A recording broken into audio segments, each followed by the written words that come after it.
Started. So I will open with the karakia. Whakataka te hau ki te uru, whakataka te hau ki te tonga, kia mā kina kina ki uta, kia mā taratara ki tai, e hi aki ana te atakura, he tio, he huka, he ohu, tihei, Māori ora. So apologies. Now I do have an apology from Pawiwi Liz Kelly, so I move that we accept that apology. Do I have a seconder? Thank you, Councillor McNulty. We will vote on that now.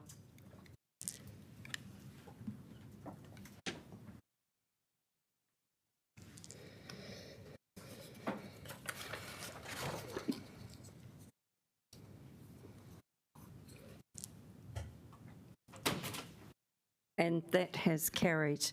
I now call for any conflict of interest declarations.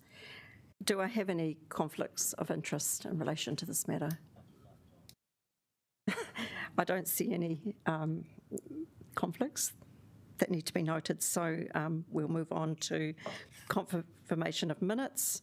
So I move the motion that this committee accepts the minutes of our committee meeting held on the 15th of May 2025, which have been put on the website, and that they be taken as read and confirmed as an accurate record of that meeting. Do I have a seconder for that?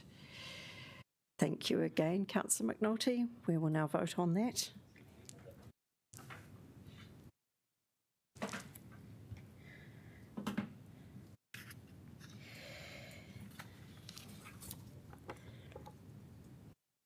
And I declare that carried.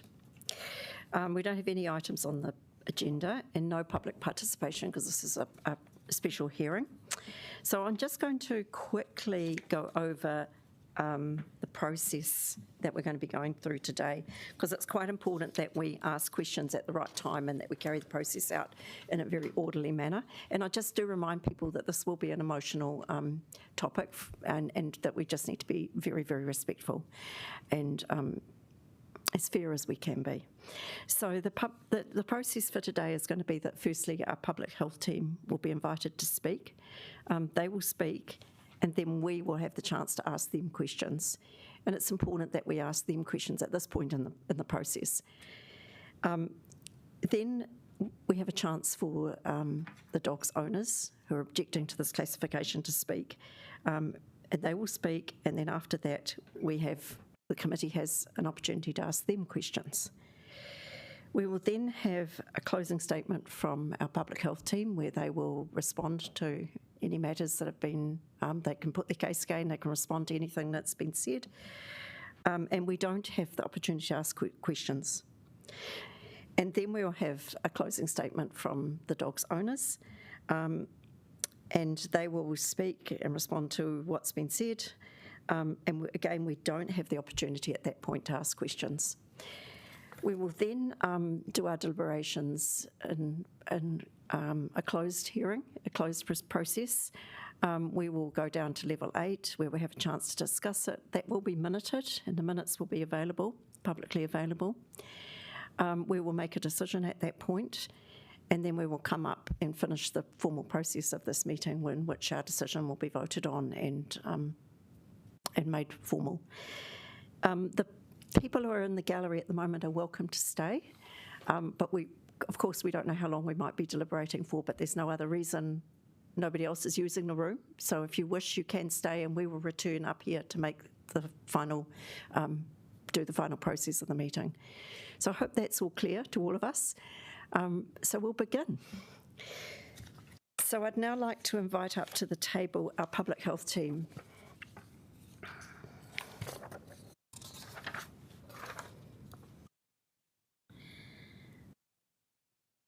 And please, committee members, get organised with your questions because, as I said, this is your opportunity. Thank you.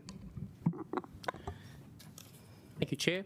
I will actually stick pretty closely to my notes here, so excuse me if it sounds like I'm reading. If it sounds like I'm reading, it's probably because I am, yeah.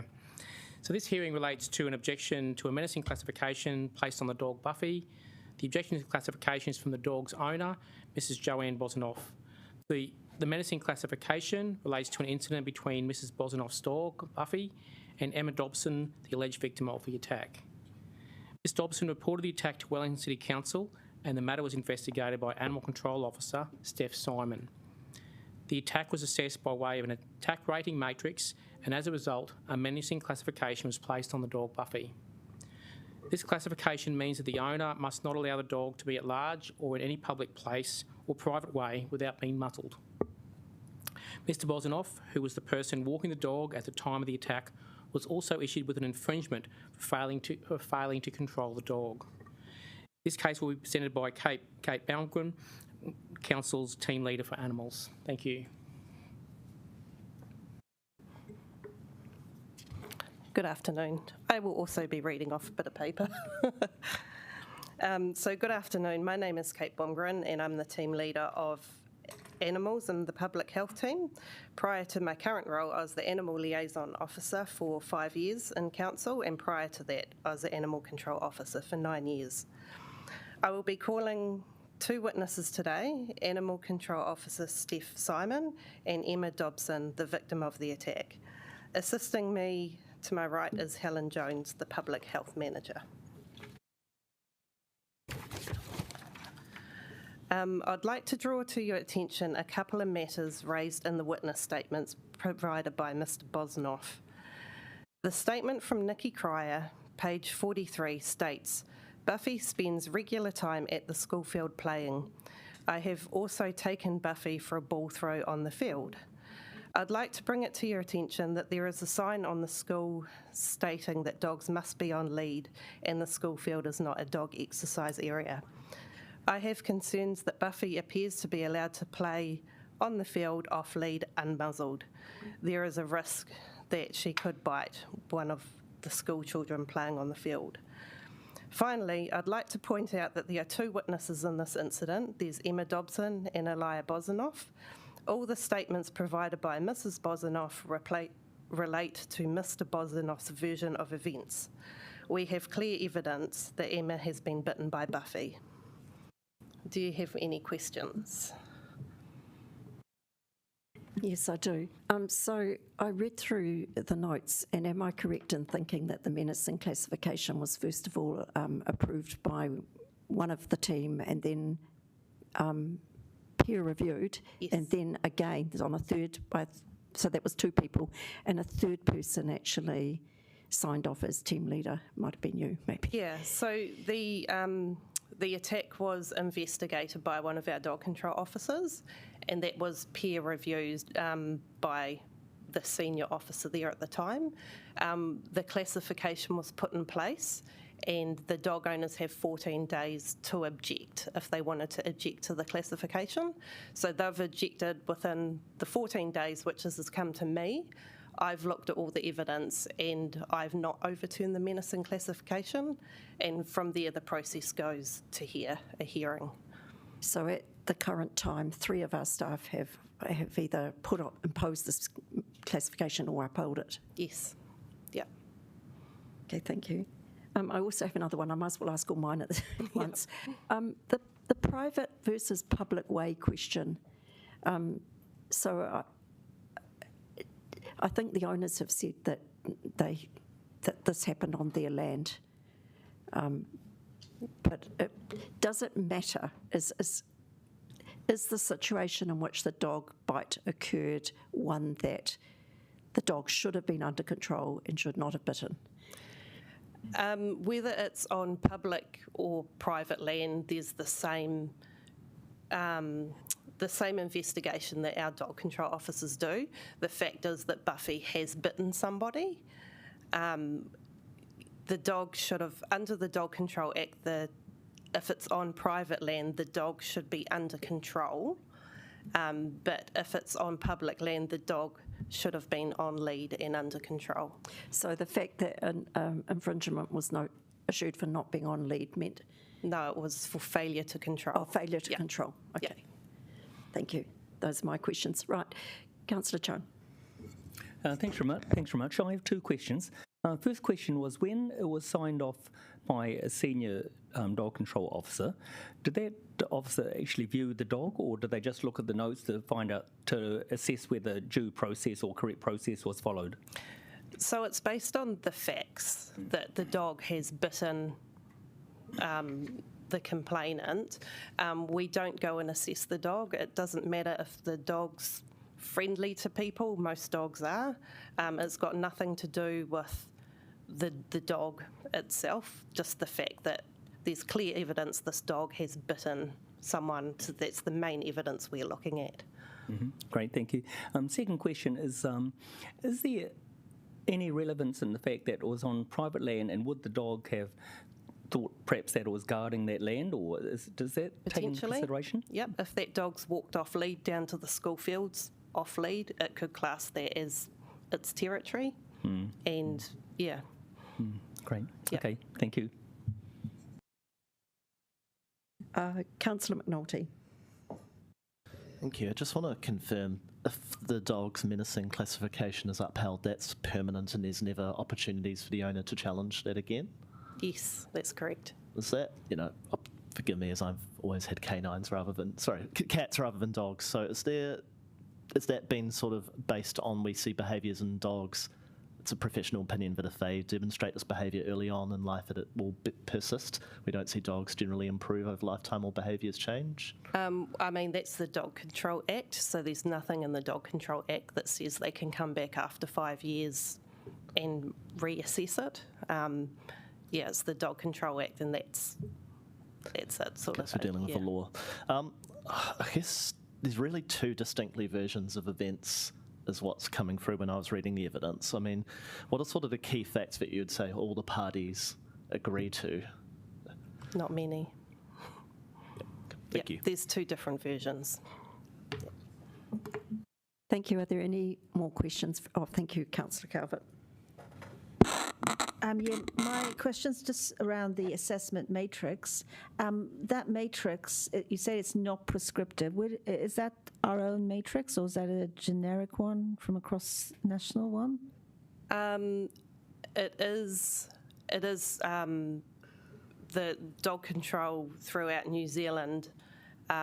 Most of the councils use it, so it's one that we've gone, oh, that's quite good.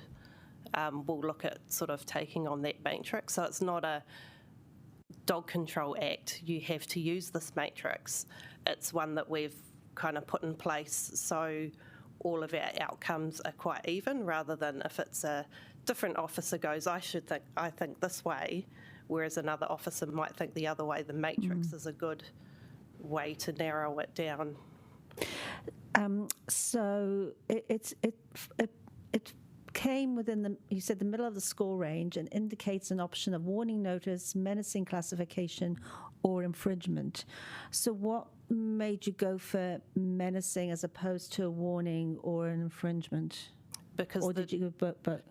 Well, it's because the dog's actually bitten someone and caused a wound, that they went towards the menacing classification to stop it from biting someone again in the future.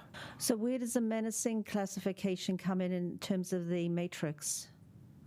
I mean, I'm just trying to, because you've said it's 0 to 29 as any of these things can happen, and I'm just trying to understand is where do we have defined as what is menace, where's the menacing number? So it's not an exact, it's a round up. We have prosecuted dog owners on lower than 29 because of the public interest as well and the damage that the dog has done. So it's not a set in stone, this is exactly what we're doing. So it's not like if you get to 25, it's menacing, it's not like you get 10, it's a warning, 20, it's an infringement, no, 25. It's in general for the officers. So, and that's where you've got that opportunity for flexibility? Yeah. Right, thank you. Are there any other questions? Now, I did miss out a wee step in the process, which is at this point, the WCC Public Health team can call their witnesses. So I now invite you to call your witnesses. Okay. Can I, the both of them? Can I call Emma Dobson, please, Yes, for a witness? It's completely up to you, yeah. Kia ora, Emma. I'm going to show you how to use the mic.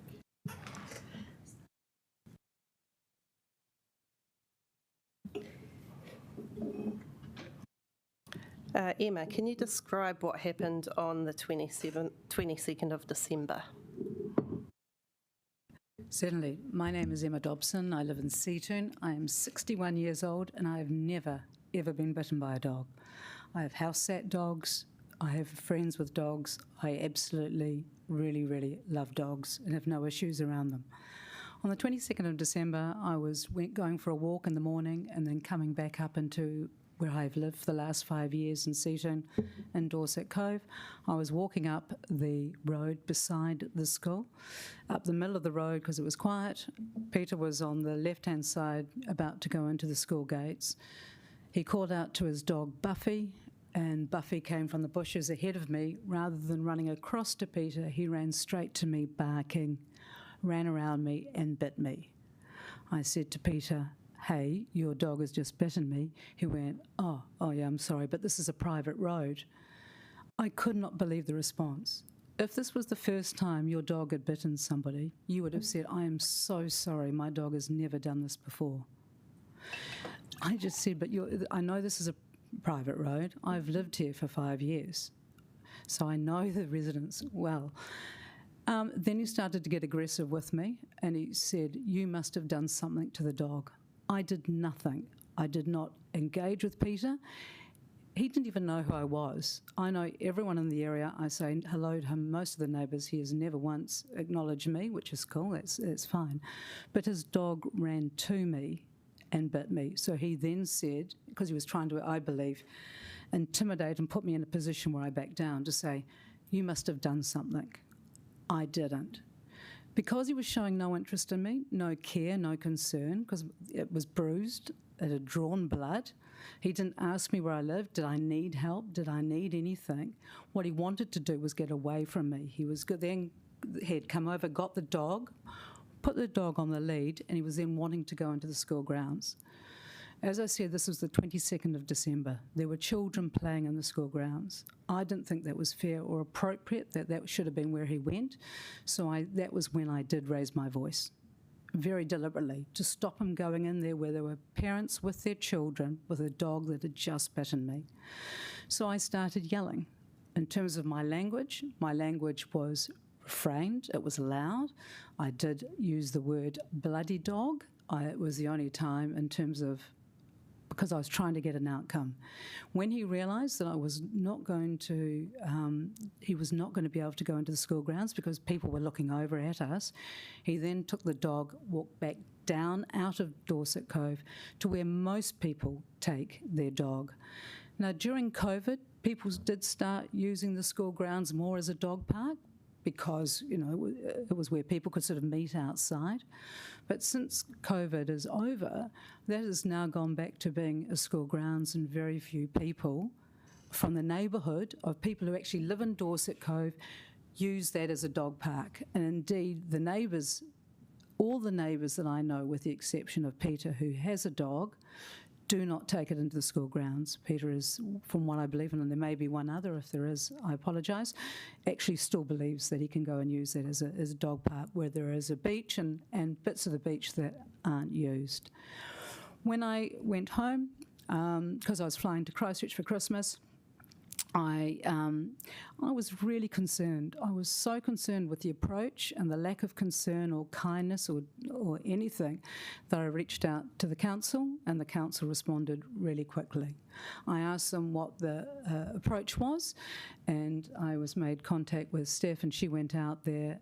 I gave her my information, provided photos, which I think you will have in the pack, and then provided further information for clarification as it was needed.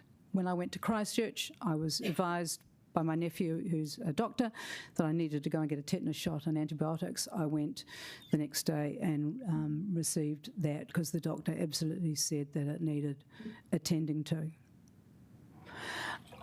I disagree with the statement that I lashed out at that dog. I spend a lot of time, I'm a director, an independent director. I work with the New Zealand and Australian governments on data standardisation. My reputation is incredibly important to me, and to go and take this as a measure, I did under due consideration.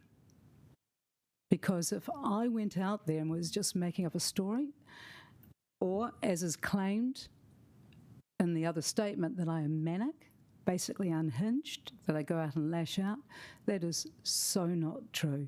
But I will not be treated with disrespect in a way that caused damage and harm to me and could do to other people. I do have recommendation because my husband isn't here with me today because he's actually sick, and I didn't think you'd want that in the room. And I didn't go and get letters from neighbours because a letter can be done under duress or without all the facts in front of them. But we are only a few houses in Dorset Cove. And if you do not feel comfortable with my answers or you think that you need further clarification, then I can absolutely with confidence say that if you go around the other houses, the other people who have had their dogs attacked or by Buffy, the other neighbours who have been nipped at without necessarily drawing blood, and that when Peter has been asked to put the dog on the lead, he's ignored it by his neighbours in terms of whatever training's taken place. Ask about the barking from other neighbours. Please, if you do not feel confident enough with my answers and you have concern with my, the way I'm conducting myself, then I would ask you, with your very capable team here at the council, to seek clarification. Because obviously I'm saying one thing, and you're now going to get the dog owner saying something else. I have never kicked a dog. I have never lashed out. I have not done any of those things in there. I will ask you, when I told Peter that I lived in the area, and if my dog, if I had one, had bitten somebody, would you reach out and say, are you okay? Is there anything I can do? Would you go and a couple of weeks later and say, hey, this is what's happened, my dog's been put under this classification, I'm really not happy about it, it's got emotional distress. Wouldn't you reach out to me and say, hey, let's talk about it? There was none of that. There was just absolute disregard. And if you talk about Buffy's distress, and I'm sure that the dog didn't want a muzzle on, I don't think anyone would, but what about me? What about what happened to me when I walk past that house every day, concerned that if Buffy sees me, and Buffy has barked at me when it's been out on the deck, then I'm concerned it's going to happen again. So please, I'll look forward to any questions you have. And again, I didn't take this lightly because I understand the impulse that it is putting on these people and on the dog, but I took my responsibility and my concerns to be a greater issue. Okay, thank you for that, Emma. Now, there is the opportunity for us to ask you questions, Please. but at this point, I just need to emphasise you need to answer the question as clearly and concisely as you can. Yeah, that's fine. It's I just good. wanted to give the context. Yeah, no, that was your right. Sorry, I still have a few questions for Emma. Sorry, I'll be concise. We've I'll be got some more concise. questions from All your right. team. Emma, can you explain the behaviour that Buffy showed before she bit you? When Buffy was in the bushes having a great time, she was fine. It was only when Peter called her that she just came to me. She could have gone across to Peter, came down the road to me, very aggressively barking, and ran around me and bit me on the right ankle. Okay. So what injuries did you sustain from the attack? The wound on my right ankle drew blood, and there was heavy bruising from the jaw around my lower ankle. And after the attack, you were treated by a doctor for the bite wound to your ankle and paid $103. Correct. Has Mr. Bosanoff offered to reimburse you for the doctor's fees? I haven't reached out to provide that invoice at all because I was waiting to see what was going to happen here. But he never reached out to me either to see if I needed any assistance. Okay, and Mrs. Bosanoff hasn't reached out to you? No one has reached out to me, but other neighbours have. Yeah. That's all the questions I have. Thank you. I have a question. So, Emma, when Buffy came to you, did Peter try to call her off No, or run towards her? no. Okay. And there's been an allegation, and I think you have already responded to it, that you kicked the dog. No. Okay. I basically put my hand down in terms of to try and make sure that the dog didn't come at me again. Peter then came back up to the dog and, put the dog and Buffy under control. But my concern was, did I lash out? No. Okay. Are there any other questions? Councillor Rogers. Yeah, I just had one question about the nature of control that Buffy was under, and it was in regards to when Buffy approached you. Was Buffy wearing a collar, or did Buffy have a leash attached to her? There was no leash attached. I believe that there was a collar because then when Peter got to the dog, he did put it on the lead. Thank you. Councillor Chung. Thank you. Great, thank you very much. You mentioned about other neighbours that you spoke to, and they said that Buffy had actually attacked their dogs. Had a go at their dogs, yes. And themselves. Did they ever make any complaints about this to you, to the best of your knowledge? No, they haven't. I think when you live in a small area, you get very conscious about what the impact can be on the neighbourhood. That's why I said, I think if you do not have comfort in my answers, then I would say go and talk to people in the area. There's quite a few older dogs, and Buffy is a much younger dog and just has caused issues to some of these neighbours. And I didn't want to be coming in here with names or letters. I thought I would rather, if you feel the need, that the council could go out and ask these people, and they can feel confident in terms of how they answer without having to do it, in this kind of forum.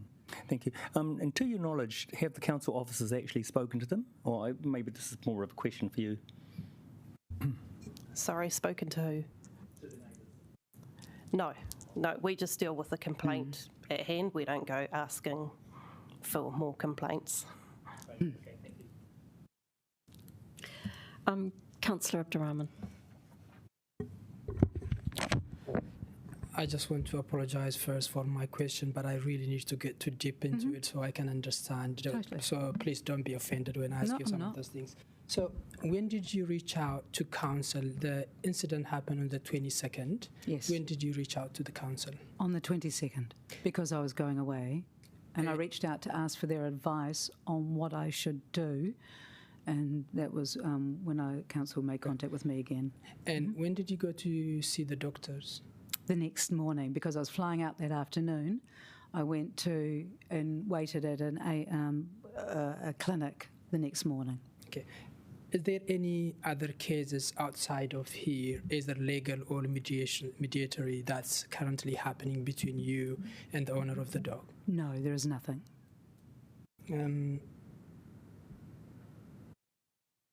Okay, that's it. Thank you. Thank you. Right, I think... No, there was... Oh, yeah, sorry, Councillor McNulty. I did have you written down. So just coming back to Councillor Chung's question. So there's no other cases involving Buffy with any of the neighbouring dogs that are formally registered with the council as an issue? No, nobody's called through any previous complaints. We've just had barking complaints on the record. Okay, thank you. And can I just ask, because said you reached down after the bite, so did Buffy bit you? What did Buffy immediately do after the bite? Did she then let go and back off, or? It was standing round barking at me aggressively, and I had an expectation that she was going to, do it again. So I put my hand on my phone and put it down to try and sort of keep it. I made no contact with the dog. I was more concerned. I thought that with Peter being so close by and then he came over, that he could manage the situation, because I did not want to be in a situation where I was lashing out at a dog, because I could see then that the dog would only get more aggressive. I was trying to protect myself, and then more concerned with how bad is it going to be, because I'm having to get home and then wanting to get on a plane to go and join my family for Christmas. So was it quite a quick release bite? Sort of it just snapped and then she bailed? It was a... Have you ever been bitten by a dog? Once. Yeah, it hurt. I mean, it really did hurt. How long it drew blood, and it really badly bruised it. So if it had wanted to, I'm sure it could have ripped flesh off, but it very much hurt. I cannot tell you how long it lasted for. Obviously wasn't 30 seconds, but it felt like it really did want to do damage. Thank you. Okay, I have Mayor Whānau and then I'll come back to Councillor Abdurrahman. Oh, sorry. Prior to this incident, are there any other recorded incidents between you and Buffy or anything related? Any formal complaints? No, I've never, in terms of, I've seen Buffy around. Buffy does bark a lot. You know, some dogs do, some dogs don't. You get that. But I walk past their house pretty much every day. I'm in Wellington. I walk every day. The dog, I haven't seen it. But is the dog a very barky, yappy dog? Yes. You know, there's been calls out for that. Councillor Abdurrahman. You mentioned how you are friendly to your neighbours and how you often say to the said person as well hi and never got kind of a positive one back. Is there anything behind? No, for that? nothing that I know of. Just some people don't. I do. I generally, you know, because I want to know the people around me. We are the furthest house away, you know, we're as far away as we can be in the area. But in terms of the other neighbours, I have got on very well with them and their dogs. Maybe for officers as well, this one. Can dogs be used at different time for different purposes? And in this case, do you believe that the dog's behavior has always been like this, or in this case, the dog was indirectly targeting someone through some instruction? I feel like any dog breed can bite if it's put in the wrong situation. I do believe that it's how the owners treat the dog. If Mr. Bosnoff was perhaps following the bylaws and the Dog Control Act, the dog would have been on lead and it wouldn't have attacked somebody. Yes, there are different breeds that do different things. Sheepdogs round up sheep and, you know, border terriers catch rats. So, yes, it can be in the breed as well, but I do believe it comes down to the owner in the end. I have a dog that could potentially bite a child. I'm aware of that, so I'm very careful with her because I don't want to end up in the same situation.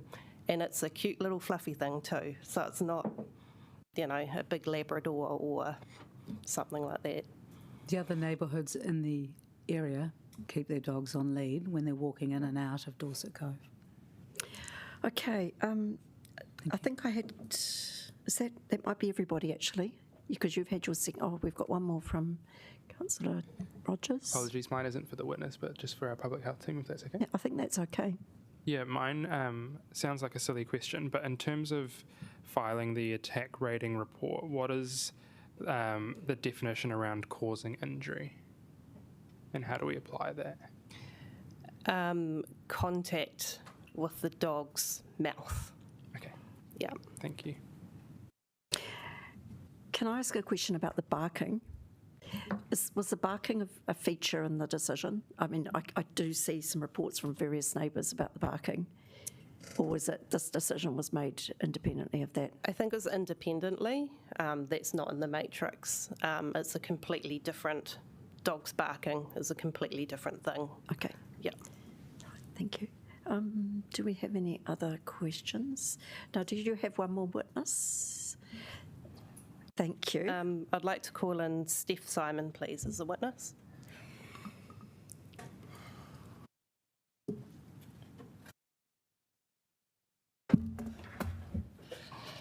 Hello, I'm Steph. Oh, yeah, you got it on. Yeah. Steph, how long have you been an animal control officer? 6 years now. Would you say, therefore, you are experienced in dog behaviour? I would say that. In your opinion, does it take long for a dog to be comfortable wearing a muzzle? It depends on the dog and the level of training you're giving it. It can be a couple of days, a couple of weeks, couple of months. Okay. So would you say it was normal for a dog to be uncomfortable during the first few days of it wearing a muzzle for the first time? Yeah, they will hate it. Can you confirm that the evidence presented today is clear and correct and you followed the same process as you would with any other attack incident that you've dealt with in the past? Yeah, I did. Would this matter be treated differently if Buffy was on public or private land? No, the process would be the same.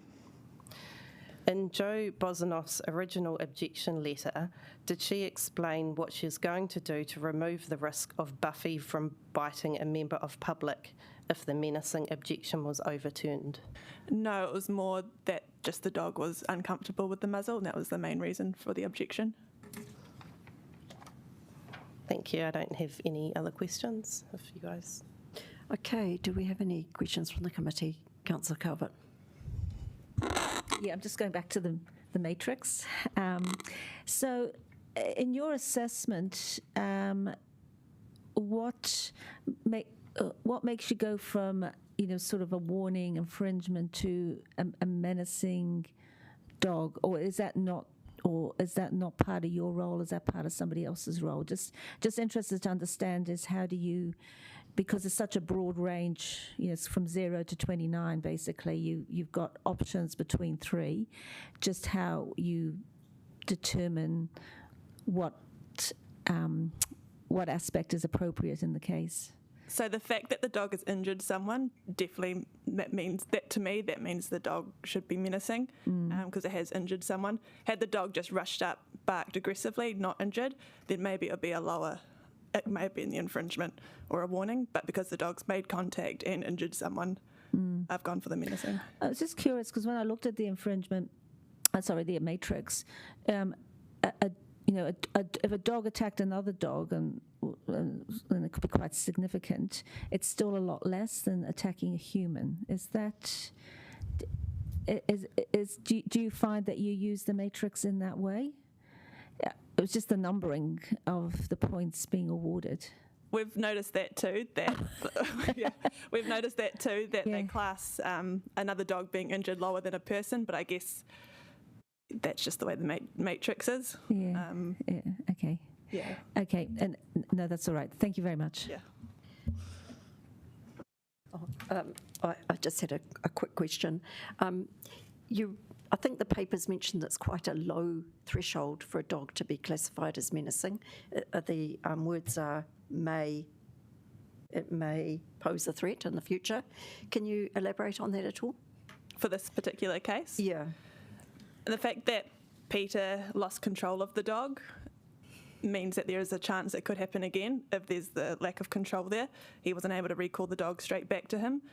So the chance of that happening again if the dog was off lead is quite high. So that's why we went for a muzzling requirement, a menacing requirement, to ensure if that happens again, that the risk to injury will be lowered. Thank you. No, I did see some hands up. Councillor McNulty. Yeah, if a decision of the committee was to lift the menacing classification and then you had let's call it an incident of similar level of biting severity, what would be recommendations next time if it came forward? Is this for the same dog? Yeah, I'm just saying, so yeah, basically. Yeah. It will get classed as menacing potentially.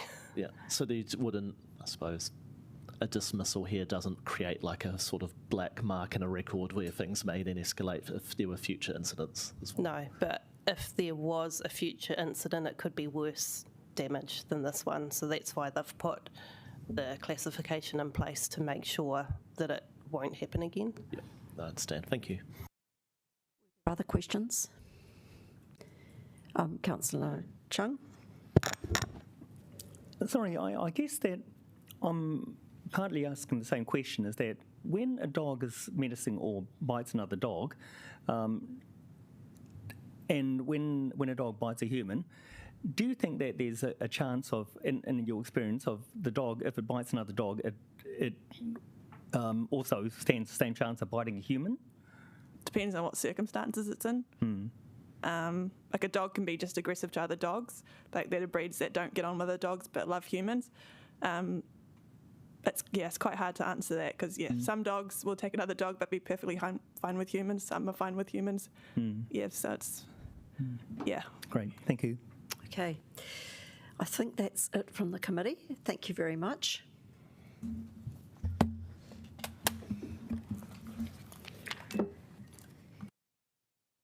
Right, the next step is to call up the dog owners, the objectors. Welcome. I think it's Joe and Pete, is that right? Yeah. Now, I don't know who's speaking first. Joe, right. Hi, I'm Joe. So thank you for the opportunity. Can you hear me? Yes. Thank you for the opportunity to speak today. I'm here to respectfully object to the classification of my beagle Buffy as a menacing dog and to request that Council reconsider this classification. Buffy is a 4-year-old beagle, a breed known for its gentle, friendly, curious and sociable nature. Beagles are not naturally aggressive. They are affectionate, social animals guided strongly by their sense of smell. It is important to understand that dogs do not typically run up and bite people unprovoked. Aggressive behaviour is usually a response to a trigger, not a random act. The incident involving Ms. Dobson on the 22nd of December 2024 was unfortunate and regrettable. However, it is important to note that Buffy was provoked. She was kicked by Ms. Dobson. I draw your attention to Peter Bosnoff's statement on page 29 of the evidence pack, which provides a detailed account of the incident. Buffy's reaction that day was out of character. Throughout her life, she has never shown aggressive behaviour before or since.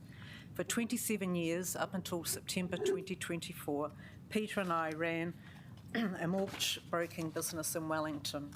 Buffy spent most days at our office and regularly welcomed clients into our home after hours. In all that time, interacting with many clients in both settings, there was never a single incident of concern raised about her behaviour. Following the incident and to provide objective information to the Council, I had Buffy assessed by 2 independent vets. I refer you to their reports on pages 41 and 42 of the evidence pack. Both confirm Buffy's calm, friendly temperament and low risk of aggression. Since the muzzle requirement was imposed, Buffy's behaviour on walks has noticeably changed. She frequently stops, rolls on the ground in an attempt to remove the muzzle, and needs encouragement to continue. Beagles having tens of millions of scent receptors rely heavily on their ability to sniff, something the muzzle restricts. This limits her ability to interact with her environment and prevents activities she previously enjoyed, such as playing fetch with a ball at the park and with sticks at the beach. I also acknowledge 2 historical reports of barking on our property in July 2021 and March 2024. Barking is a natural behaviour for hound breeds and is typically triggered by scents or nearby activity. These incidents were isolated, non-aggressive, and have not reoccurred in any ongoing or concerning pattern. To further support Buffy's development, we enrolled her in training with the Wellington Canine Obedience Club. This reflects our continued commitment to responsible dog ownership and to ensuring Buffy remains a safe and well-managed member of our community. Buffy has now completed 7 consecutive weekly training classes. Each class takes place in an environment with 40 dogs and over 60 people. She has worn a muzzle to every session as per Council requirements. During this time, she has demonstrated zero reactivity towards dogs or people. To quote the club's representative, "I have not ever seen any behaviour up at Wellington Canine Obedience Club that would lead me to believe Buffy is menacing or any more of a risk to people than any other dog I train." Buffy has already met the grading criteria and is expected to pass her Grade 1 assessment this evening. We plan to continue through to Grade 2 and beyond. Buffy is not a dangerous dog. She has no history of aggression, was provoked in the December incident, and has been independently assessed as low risk. I respectfully submit that the menacing classification is neither proportionate nor warranted in this case. Thank you again for your time and consideration. I've spoken today as Buffy's voice and advocate, and I trust the information provided will support a fair reassessment of her classification. Thank you. Do we have questions? Right, Councillor Chung and then Councillor Abdurrahman. Great, thanks very much for coming today. I'm just wondering, when Buffy sort of went to attack the complainant, do you think that she was provoked at that time? Why did she actually run over? Well, I wasn't there when it happened, so maybe that's something Peter can answer when he gives his witness statement. Okay, good, thank you.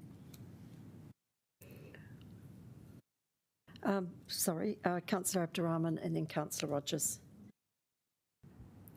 You mentioned how Buffy has taken training, and when was the recent training, and how many training has Buffy taken since the incident happened? So we started the training 7 weeks ago, and it's every Tuesday evening, and we've been going every Tuesday, and so tonight's grading night. So we're hoping that she'll pass. We've been given every indication that she will pass the grading. Is there any prior to the incident, any issues between you and the person Buffy attacked? No, in fact, I have never seen her, even though we're one of the first houses in the subdivision. I've never seen Ms. Dobson or had any interactions with her at all. Do you think some neighbours in your area might not like your dog or Buffy for whatever reasons? To be honest, I don't know, because I've never been approached by any of the neighbours. I'm not sure that's of relevance to this case, but yeah. Yeah, and one of the things you said is just Buffy attacked after provoked. That was your statement. Yes. And why would a neighbour would be attacking the dog, provoking the dog? And what do you think?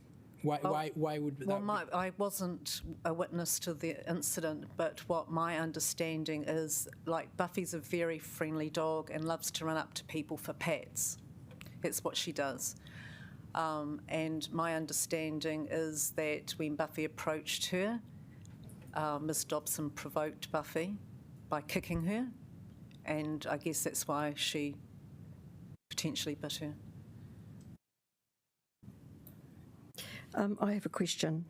In one of the correspondence that we've got attached to our pack, you suggested you might make a formal complaint re the inhumane treatment that Buffy experienced at the hands of the woman. Yes.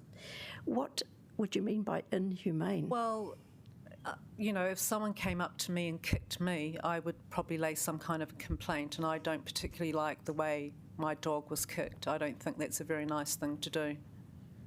So our staff, I think, has suggested that if you wish to make that complaint, you could do so through the SPCA. Yes, and I did approach the SPCA, and they basically said it'd be our word against Ms. Dobson's word, so I didn't pursue it. Okay. Did Buffy have any signs of being kicked? No. Okay, thank you. Now, I did have some other people on my list. I think Councillor Rogers. I was just wondering, do you object to the claim that Buffy escaped from the control of Mr. Bosanoff? So, yes. So Buffy, when we first leave the house, she gets super excited, and she's a very strong dog. And so you have to hold on to her lead quite tightly, because she just loves going into the bushes and sniffing. And that's what we let her do. We let her go, and we let go of the lead sometimes, or she might force herself off us because she's so strong. She'll go into the bushes, have a good sniff, come back out, we pick up the lead and carry on walking. So I guess to summarise, you would say at that point in time, as described in the report, Buffy was not under the control of Mr. Bosanoff? No. And, okay, I think that's okay.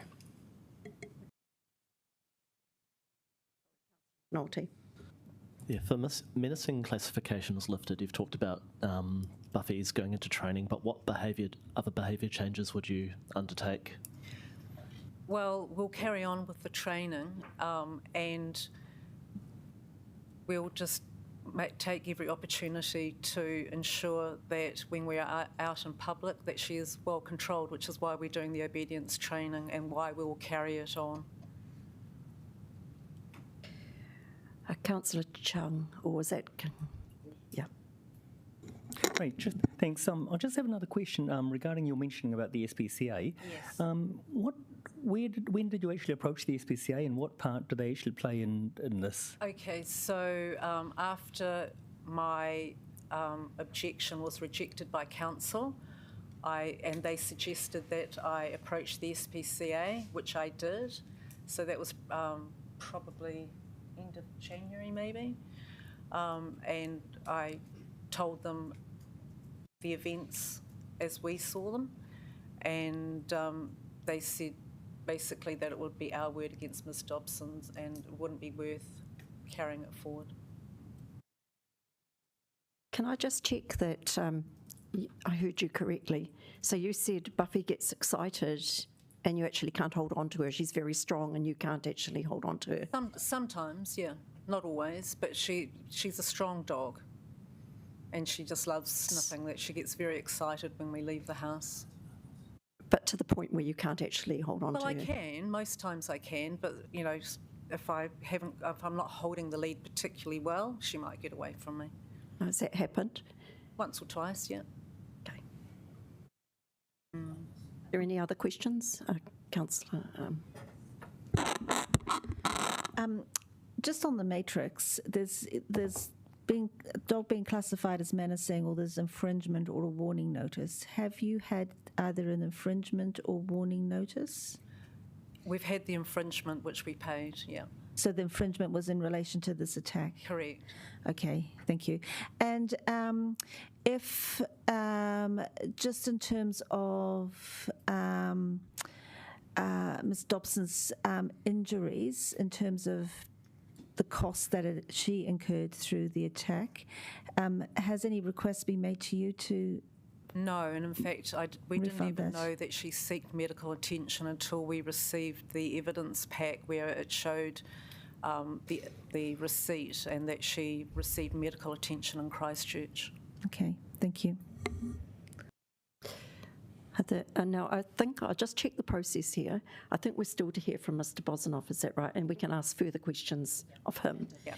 And of and we have another witness. Oh, and of your other witness. Okay, so these are questions just of, I don't know whether to call you Joe. Joe. Do we have any further questions of Joe? Yes. So when Buffy came home on the 22nd and you were informed she'd bitten someone but also been kicked is what you were told. So what did you do in sort of the immediate vicinity of finding out? What steps did you go through or actions? To be fair, I didn't know who she bit, so I didn't know who to reach out to. So even though Ms Dobson says we are a small community, which we are, and she lives at the extreme of where we live in the cul-de-sac, I've never had any interaction with her, even though she supposedly walks past my house every day. All right. I think that's it for this stage. Okay. So now you're allowed to call your witnesses. Okay, so firstly I'd like to call on Peter, and then I'd like to call on Nikki Cryer, who's one of our neighbours. Okay. So Peter, over to you. Testing. Just give a little bit of background. We got the dog. The dog and I are very close. It's supposedly both our dogs, but the dog is mine. Whatever I do, it follows me left, right and centre. But what I'm trying to get at is this dog to me is not just a dog. During COVID, which when we got her, I got very badly depressed. I mean, very, very badly. And to be honest with you, if it wasn't for the dog, I don't know if I would have recovered. This dog has got some traits, and one of them is she'll lick the hell out of you, she'll kiss you, she jumps up, and the worst one is food. Just look at food and she'll dive up for it. Now, what I'm trying to get at is she's a super friendly dog. She's a beagle, and I don't know if you guys know what beagles are. They're different. People have asked, before we got the beagle, it took us 8 months on the waiting list to get it. And I'd say to people, we're getting a dog. And as soon as I said we're getting a beagle, anyone that had a beagle told me, you're crazy. They are the hardest dog to have. And they are. They're unbelievable, but they're the most lovable dogs ever. And with Buffy, she's very, very close to me. Whatever we do together. Now, on that particular day, I'll tell you exactly what happened, and unfortunately, So basically, I opened the door, and it was my mistake. I let go of the lead because she just pushed it out. And I've learned since then, I hold the leash and wrap it around my hand so she cannot go. So the first thing that's not accurate is she said there was no lead on the dog. There was the lead. She was wearing a lead that she escaped from me. So it was my fault she escaped. But like I said, I've learned my lesson. From now on, I wrap it around and she cannot escape. She's been wearing the muzzle the whole time. She really hates it. But what I'm trying to say is, the biggest issue that I've got is we walked down the drive. Well, I was trying to catch up though because she'd gone into the bush. And when I called her, she saw Miss Dobson, and unfortunately, being friendly like she is, she went up to Miss Dobson, like she does to everybody. Miss Dobson at that exact moment started, I don't know, I personally at that time, until I heard her now, thought she was scared of dogs because she was kicking the hell out of the dog. The dog, just went up to her, and all of a sudden she was being kicked violently by this lady. As soon as I got there, I grabbed the dog, grabbed the leash and pulled her away. I didn't realise she'd been bitten. If she has, at that stage I would have said something. But what got me was I was trying to calm things down. At that stage, Miss Dobson started swearing at me, and I'm not telling just all R-E. It was very, very abrupt and abusive. I backed off because no matter what I said to her, I was saying to her, please calm down so we can talk. She would not calm down. So what I did is walked away to avoid having an argument with her. If I knew who she was, we were the very first house in that cul-de-sac. There's 16 houses there now. I've been there since 2001 at the very first home. I don't know, even to this day, I didn't even know who she was or if she lived there. We had no idea. I'd never, ever seen her.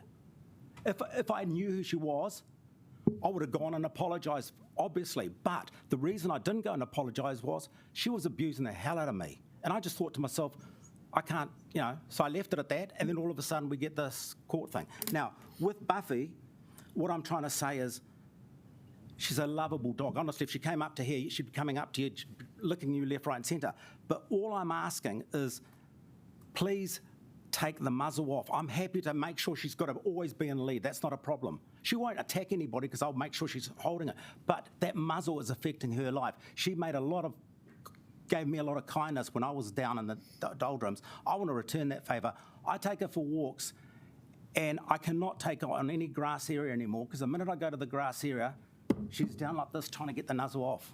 She will not, it's been 3 months now, and she just is not improving. So we want to do anything we can to get this muzzle off so she can have a decent life. It's just so cruel. Yeah, and the thing that really gets me is I know what I saw and what happened, and Miss Dobson is saying, I'm not saying she's not saying the truth, but she's not saying the truth. What I'm saying is 100% what happened. The lead was on, yes, she escaped. 2, she was kicking her, and she kicked her violently. And number 3, she was swearing at me. Not the dog, or the dog as well, I suppose, but she was swearing at me. What could I do? I couldn't, I can't exactly discuss anything with a person that's abusing you. And then up to about 3 weeks ago, we had no idea where she lived. We didn't even know which neighbour she was. That's me. Any questions? Do we have any questions?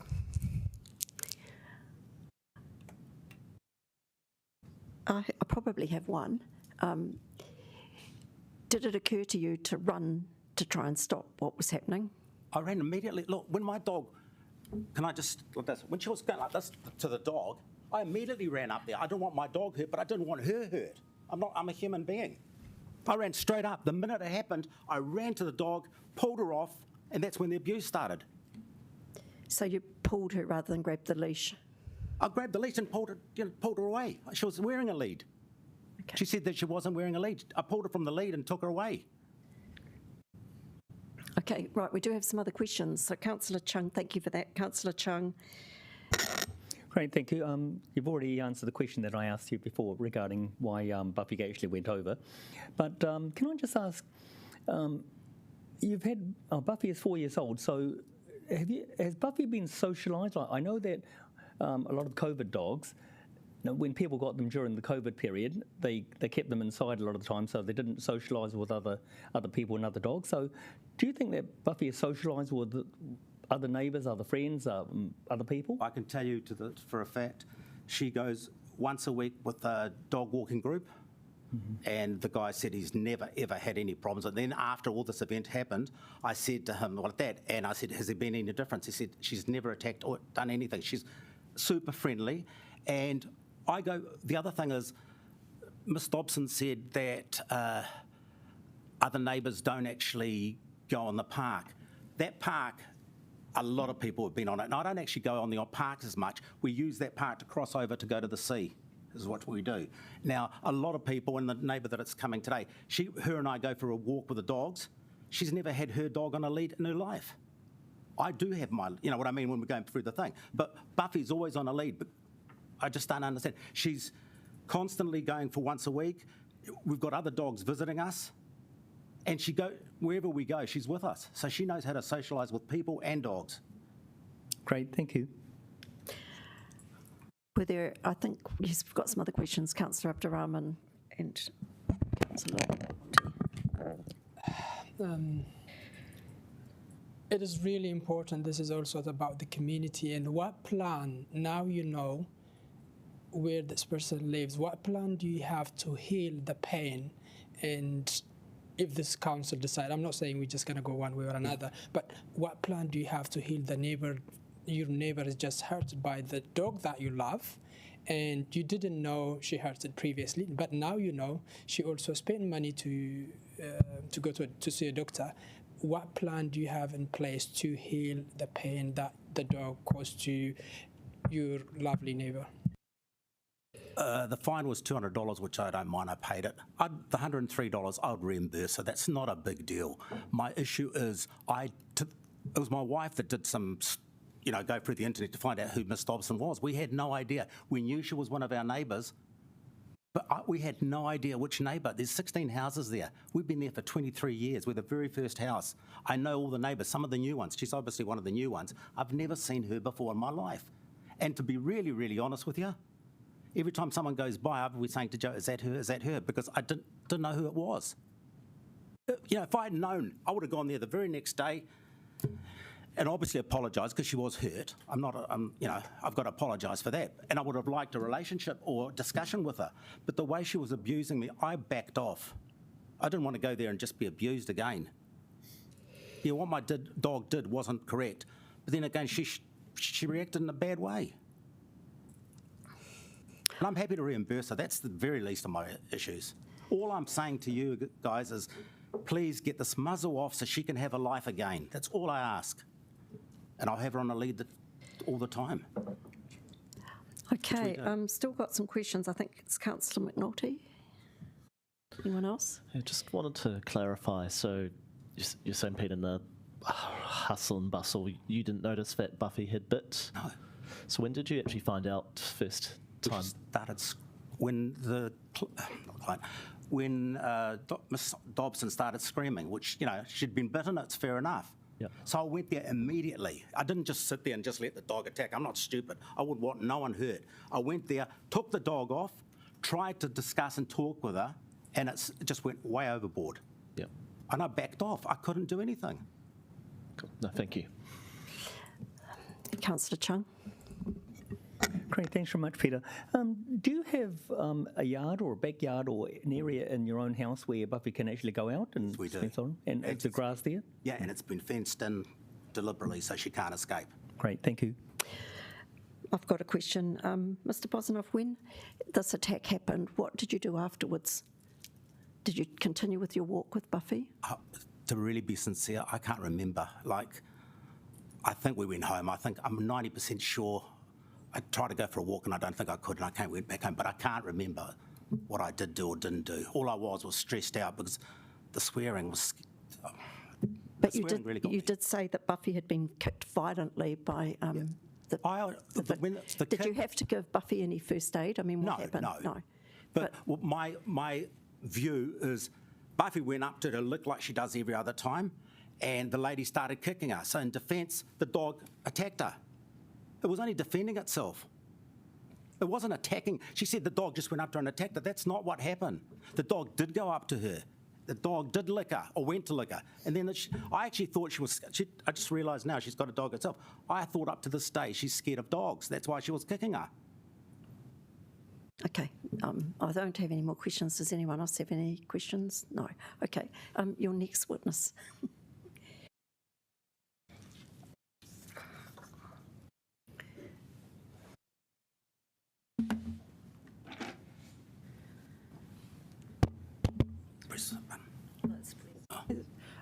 I am 29, so I don't have a piece of paper. I have my phone, sorry. Kia ora all, my name is Nikki Cryer, and I've known Buffy and her family for 2 years. I've lived in Dorset Cove for just over 1. I have a strong background with dogs, having grown up around many large rescue dogs, been a regular dog sitter for a vast range of breeds and temperaments, and having owned my own dog, Scout, the Border Collie, since the purchase of my first home in 2021.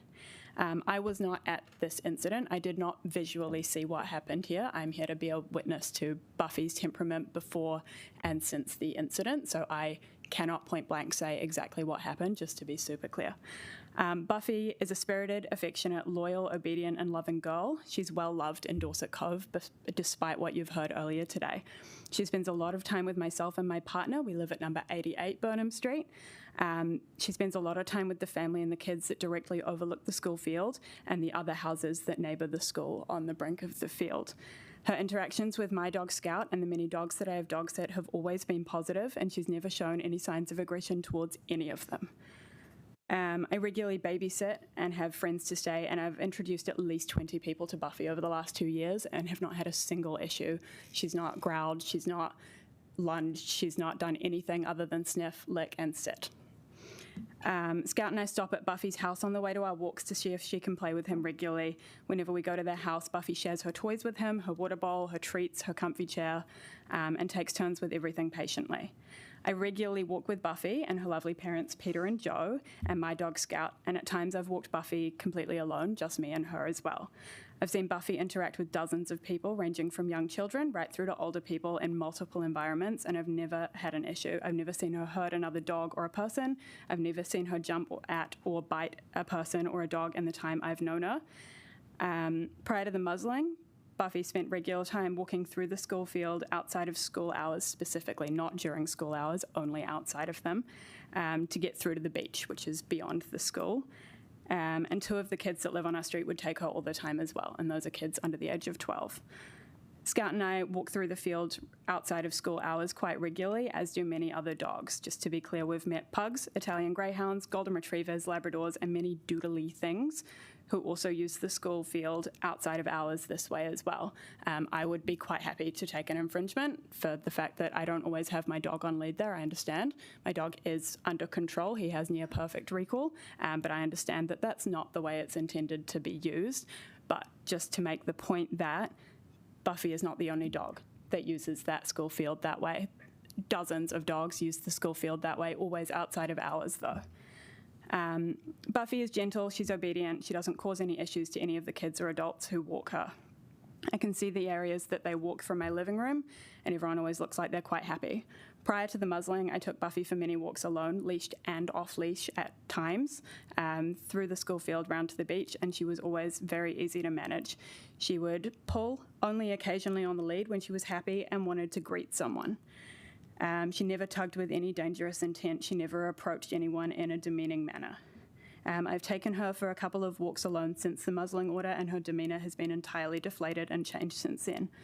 I strongly believe that Buffy is not a threat to humans who know how to interact with dogs on a basic level. I would leave her alone in a room with my loved ones without being concerned at all. I unequivocally reject the narrative that Buffy was unprovoked in this event, even though I was not there. I completely reject that that is in keeping with her character. Since being in a muzzle, she's been a very different dog. I've tried to spend time doing muzzle training with her, as I know Peter and Joe have as well, using treats to try and make the muzzle more appealing, using it for only short periods of time, and only putting on the muzzle to do activities that Buffy actively enjoys to help her associate the muzzle with positive energy. Not only is she entirely uninterested in playing with toys and things and other dogs, but when outside of her home, she's very shy and almost scared now. She spends all of her time trying to pull the muzzle off her face and get away from people. She doesn't get to enjoy the physical and mental enrichment of being outdoors, bonding with people and bonding with other dogs anymore. When she's at home, she does bark a little bit more now that she's on the muzzle restrictions, as she's unable to be enriched the same way that she used to be. The muzzle still appears to be a great detriment to her life even after this time has passed and the muzzle training has been attempted. Whilst the events of December last year are regrettable and awful, and there is no disputing that Buffy did in fact bite Emma Dobson, based on the hundreds of hours that I've spent with Buffy and based on all the steps that Joe and Peter have taken and continue to take since then to further improve Buffy's obedience, I have complete confidence that Buffy is not a threat to anyone. Thank you. Are there questions? Councillor McNulty. Thank you. Just saying, you said, you are fundamentally assured that humans that know how to interact with dogs on a basic level, that she doesn't present a threat. I guess I'm just thinking about a 2 or a 3-year-old, someone that wouldn't know. Do you think that there could be a threat in there? I've had 2 and 3-year-olds around Buffy. She never showed any signs of aggression, any signs of fear, anything like that. I've had, small kids kind of run up to her to try and pat her, to try and touch her, to try and take the ball off her, to try and move her food bowl. She's not fazed. You've got to be. I've not seen someone manage to rack up Buffy before. It is hard to rack up Buffy, is what I'm saying, and toddlers haven't managed in front of me. Councillor Chung. Great, thanks very much for coming in. When Buffy is on the lead, when she's outside, and you take her back home again, take her inside, and obviously you take the muzzle off, then do you notice a significant change in behaviour? Instant. And so she's a lot calmer. She's a lot calmer when you take her muzzle off. Great. When she's got it on, she's always trying to stick her nose against the wall, against the floor, rub it on something, pull her paws off. And she won't get particularly close to you. She's always distracted with the muzzle. Great, thank you. Councillor Rogers. Yeah, in your time walking Buffy, has she ever escaped the lead?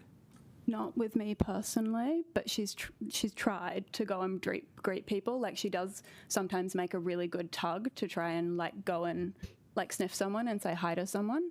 But my dog's a lot bigger than Buffy, so I'm used to a bigger tug than. But she is pretty strong. She's come close. Yep. And Mr. and Mrs. Bosnov described some behaviour of Buffy when she first leaves the property, which seemed to elicit quite a strong response from her and tugging on the lead. Have you observed that behaviour as well? Yeah, every time I've walked her, once we've left, immediately walked out of the door, turned left to try and go down either towards the school field or out towards she does pull the hardest then to get into her little sniffer. She's a hound, right? They love sniffing. They've got places to put their nose and they really just want to do it all at once. So that first 10 metres of the walk, that's her hardest tug. I just climb in the bushes with her, but that's because I'm not willing to run after a dog. Thank you. The Mayor, and then. So what do you make, do you believe Buffy was kicked? And what do you make of, even though you weren't there, just based on your knowledge of Buffy, what do you make of what occurred? I cannot think of a situation, having known Buffy so well and having seen Buffy in so many situations with so many various people and various dogs, I cannot think of a possible situation where Buffy would bite someone without being provoked. Now, I don't know if she was kicked, but I believe that she was either kicked or shoved or in some way felt extremely threatened. I can't say for sure what happened, obviously, but I do believe that she was provoked in a way that a dog should not be provoked. And I had somebody else over the side of the table. Again, wasn't it? No. So, do you think she would be to some extent still a threat to some people who wouldn't be as friendly? Not all of us are friendly to dogs. There are some people that I know, they love dog and distance. So how do you think you can mitigate when such a thing happens? And some people, not all of us who knows how to interact with dogs. Absolutely. But that doesn't mean they need to be bitten by intimate dogs and how you can stop those things. I don't think Buffy's any more of a threat than any other dog that you might pass on the street. I think that the fact that Peter and Joe have gone to so many classes, they're doing a lot of research. You can look at their Google history kind of thing. Like they're putting in a lot of work. The way that Peter's changed the way that he walks the dog now, the way that I've seen him try out different leads. He's got a real stupid looking one that wraps around his waist and drags him hip first, like down the street. They're trying everything to make sure that there is no risk of this happening again. Buffy, I don't think, is at any greater risk of doing this to someone than any other dog is. And the changes that Peter and Joe have made since the bite are definitely mitigating the risk, because they don't let go of the dog's leash. They make a real constant point of it. They've changed the leashes. They've done all the obedience training and are continuing to do so. I just have a question about the school grounds. So was I correct in you saying that Buffy sometimes goes off leash in the school grounds, but other dogs do it as well? Yeah, dozens. Okay, and does this happen quite commonly? Is Buffy often off leash in the school grounds? Less than the others. Buffy's on leash more often than the other dogs. But still off leash sometimes? Not since the muzzling. Oh, okay, not since the muzzling. Okay, you're not the one being asked the question. Sorry, we have got quite a strict process here. Since the muzzling, Buffy has been on leash, on muzzle, having a crap time. Basically, there's no point taking her out.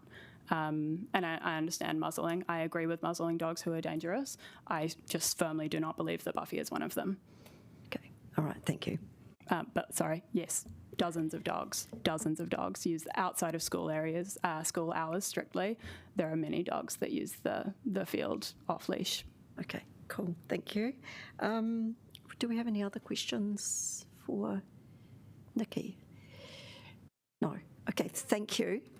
We'll move to the next stage in our process. Thank you very much. Yes, if you'd like to take your seats back where you were. Right, the next stage is actually our public health team have the opportunity to make their closing statement.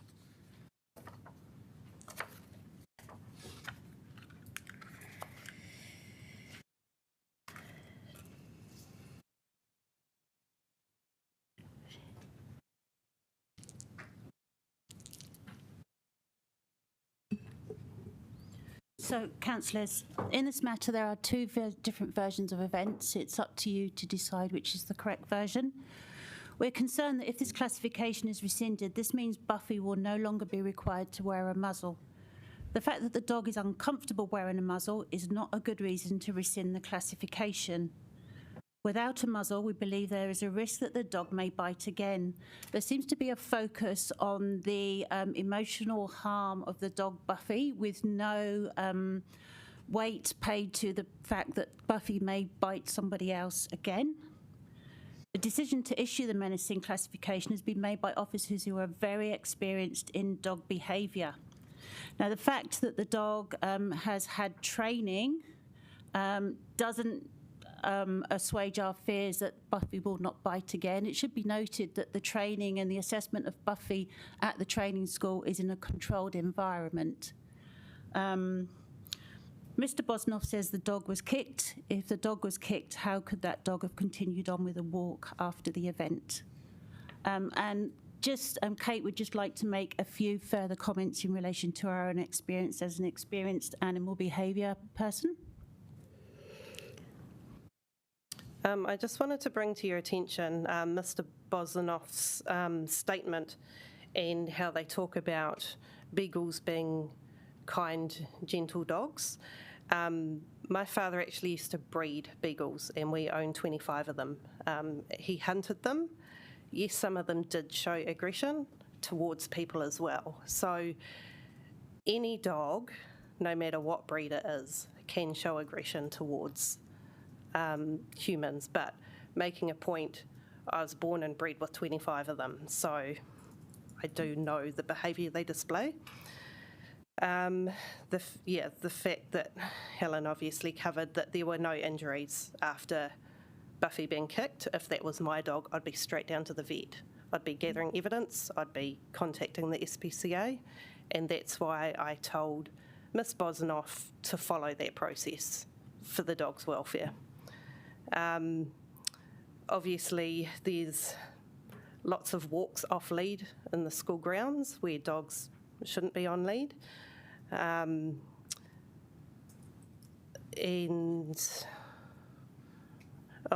the fact that the dog owners can't control Buffy at all times. She pulls the lead out of the hands.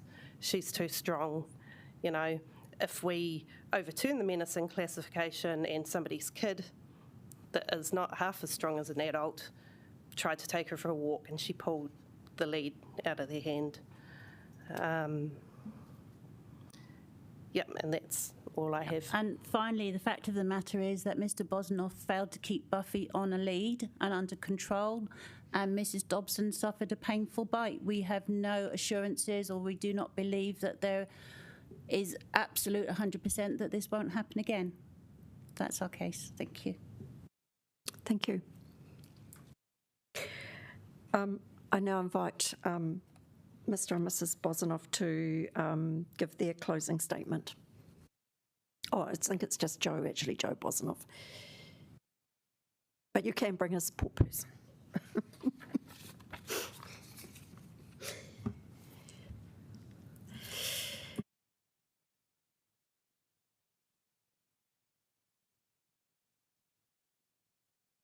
Need your microphone on. Thank you for inviting me back to give a closing statement, but really all I really want to say is that Buffy is not a dangerous dog. She is the love of our life. She's got no history of aggression. She was provoked in the December incident and has been independently assessed as a low risk.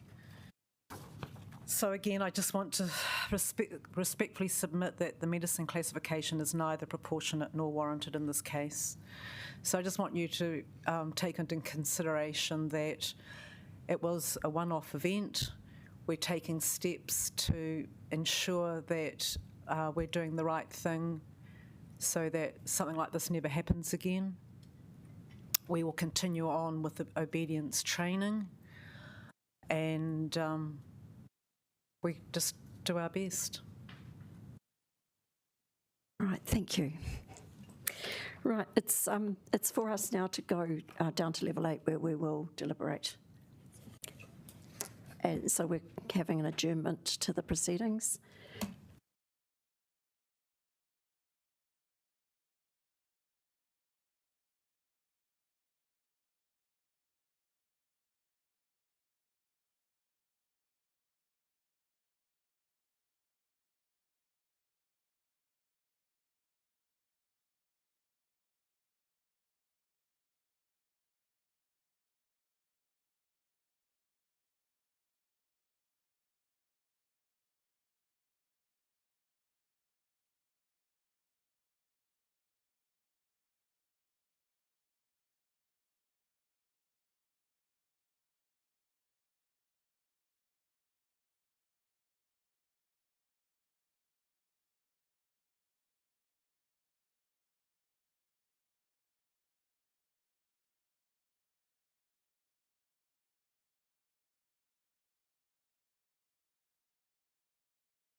to everybody who's stuck with us for this long. We do appreciate everybody's contribution to this process. Welcome back to the meeting. We have had our deliberations, and the outcome is that we are upholding the officer's decision. That being the case, I will now move the motions that are in front of us. So we have 1, receive the information, and 2, note the evidence which formed the basis for the classification, and I think it's up there, we can read the rest of that. We are going to vote on, we're going to vote to agree to uphold the classification as a menacing dog, and then we're going to delegate to myself as chairperson the authority to issue a written decision, and in due course the minutes will also be posted online. So do I have a seconder for that? Councillor Rogers, thank you. There'll be no further discussion. We'll just move straight to the... Oh, can we debate? Oh, well, okay. I do urge you to keep it fairly brief.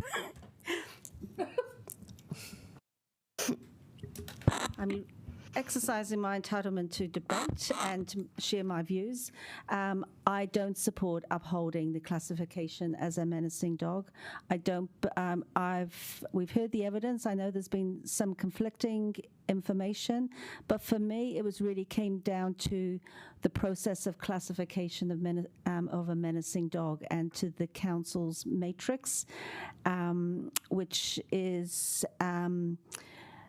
Not a regulatory matrix, but one that is basically worked through. I believe that is not proportionate to the to what has happened. So I will not be supporting upholding the classification as a menacing dog. Thank you. Councillor Abdurrahman. I also understand where our officers are coming and their advice. I really appreciate it. However, I'm not supporting upholding the decision for the fact that, one, no history of aggression from this dog. Secondly, independent training, at least about 7 of them since the incident happened. Buffy has taken 7 independent training. The fourth one is I believe that the owner of the dog will be more cautious in going forward. Because of those 3 reasons, I'm not supporting for the emancipation of the dog. Thank you. Any further debate? Right, we will go to the vote. Do anyone want to take them separately? Yep. Okay, so we'll do 1, 2, and 4.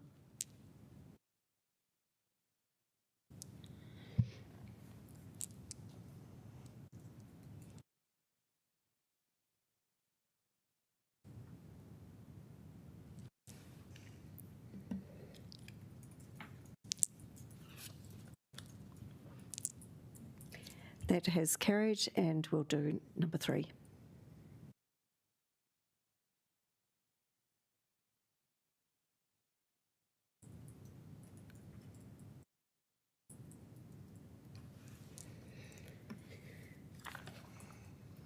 And that is carried with 2 against. Right, we will now read the closing karakia, and once again, just thank you to everybody. Unahia, unahia, unahia ke te uru tapanui, kia wātia, kia mama, te nākau, te tinana, te wairua, I te ara takatu.